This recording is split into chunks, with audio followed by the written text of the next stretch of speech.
যখনই বিপদে পড়ে যাবেন আপনি আল্লাহ তাআলার খাস একটি নাম ধরে সাহায্য চাইবেন, বিদ্যুতের গতিতে আপনি সাহায্য পেয়ে যাবেন, আপনার বিপদ মুহূর্তের মাঝে দূর হয়ে যাবে। ব্যবসা বাণিজ্য লস, সার কাছে শুধুমাত্র শত্রু আর শত্রু, বিপদে আপনাকে গ্রাস করে রেখেছে, কোনো কাজেই যেন সফলতা নাই, যেটাতে হাত দেন সেটাতেই লস, কোনো কিছুতে আপনার সাফল্য নাই, সন্তান কথা শোনে না, স্ত্রী কথা শোনে না, পরিবার পরিজন নষ্ট হয়ে গিয়েছে, কিভাবে আপনি বাঁচবেন?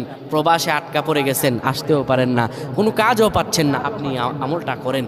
এটি আমার কথা নয়, বিশ্বনবী মুহাম্মদ রাসূলুল্লাহ সাল্লাল্লাহু আলাইহি ওয়াসাল্লামের প্রিয় সাহাবী হযরত যায়েদ রাদিয়াল্লাহু তাআলা আনহু, তিনি একবার মক্কা থেকে হিজরত করে যখন মদিনায় যাবেন, ঠিক সেই সময় বিপদে পড়ে যান।